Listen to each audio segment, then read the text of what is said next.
In fact, we have to cut across to some more breaking news at the moment, and there is a cabinet briefing that is happening, spearheaded by Piyush Goyal. Let's listen in. Groundnut की MSP रहेगी।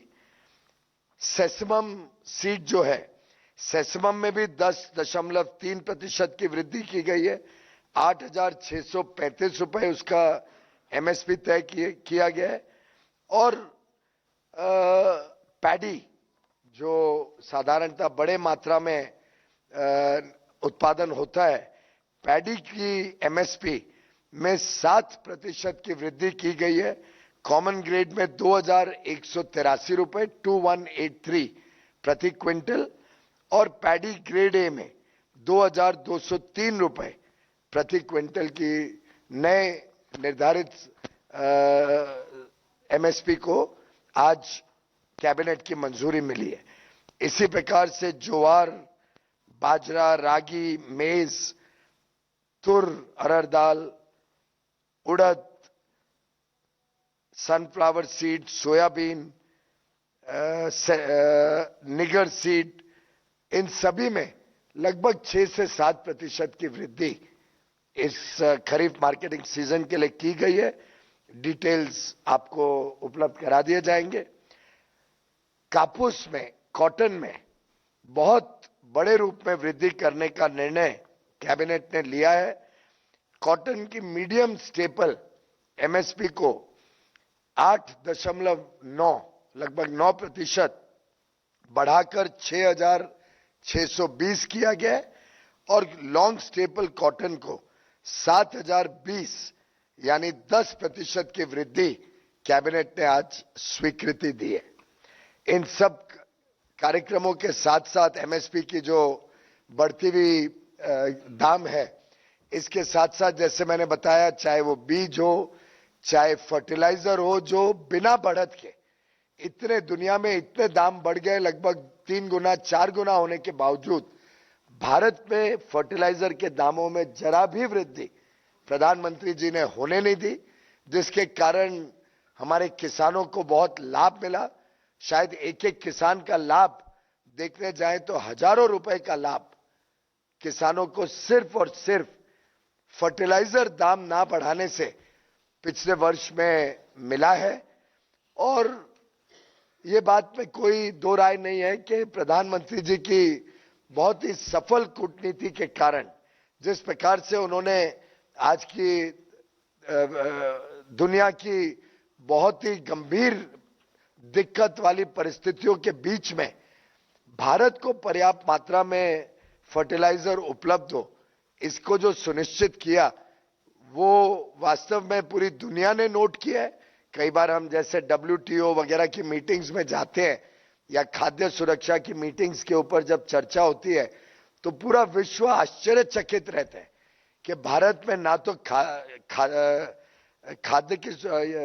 खाद की कोई तकलीफ हुई, fertiliser की तकलीफ हुई, ना उसके दाम बढ़ने दिए जिससे किसानों को तकलीफ हो, और इसके फलस्वरूप हमारे अन्नदाताओं ने देश में फूड ग्रेन की उपलब्धता सुनिश्चित ही नहीं कही लेकिन वृद्धि भी कही है।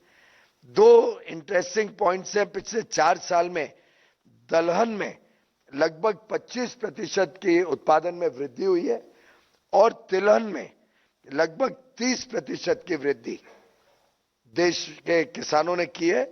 ये भी मैं समझता हूं एक बहुत अच्छा लक्षण है जो दर्शाता है कि प्रधानमंत्री जी के अलग अलग जो योजनाएं हैं, चाहे वो PM किसान सम्मान निधि हो, चाहे वो कृषि क्रेडिट कार्ड, किसान क्रेडिट कार्ड के माध्यम से पर्याप्त मात्रा में ऋण उपलब्ध कराने की बात हो, फर्टिलाइजर की दामें ना बढ़ाने की बात हो, समय समय पे अच्छे दामों में बीज मिले किसानों को, जिस प्रकार से प्रधानमंत्री सिंचाई योजना के माध्यम से और बड़े मात्रा में सिंचाई पहुंचाई गई है किसानों तक, देश में 24 घंटे बिजली सुनिश्चित कर दी गई है और किसानों को पर्याप्त अब बिजली मिलने लगी है, बिजली की समस्या नहीं रही। ये सभी अगर हम दृष्टिकोण रखें, होलिस्टिक कॉम्प्रिहेंसिव जो प्रधानमंत्री जी की सोच रही है किसानों के प्रति, इस सब को दर्शाता हुआ ये उपलब्धि रही है। मैं ये भी एक आप सबके समक्ष रखना चाहूंगा कि पहले के दिनों में 2014 तक महंगाई की दर लगभग 10-12% सामान्य मानी जाती थी। प्रधानमंत्री नरेंद्र मोदी जी के आने के बाद जो औसतम महंगाई की दर है वो 9 वर्षों में आधी से कम हो गई है। कहां औसतम 9-10% यूपीए के समय महंगाई रहती थी, अब वो लगभग 4.5% हो गई। तो इससे भी जो बोझा किसानों पे, किसानों के जीवन पे पड़ता है, उसको भी हमने मद्देनजर रखना चाहिए कि एक तरफ एमएसपी इतनी बढ़ रही है, लेकिन महंगाई को हमने जो सक्षम कंट्रोल में रखा है, उसके कारण किसानों की एक्चुअल आमदनी, किसानों की जेब में जो आमदनी जाती है, उसमें वृद्धि करने में प्रधानमंत्री नरेंद्र मोदी जी की नीतियां, खासतौर पे बढ़ते हुए एमएसपी का अधिक से अधिक लाभ किसानों को मिला है। कम महंगाई में भी एमएसपी में इतनी बड़ी वृद्धि लोगों को, किसानों को जरूर लाभ देगी। मैं इसी के साथ साथ एक विषय पे और आपका ध्यान आकर्षित करना चाहूंगा।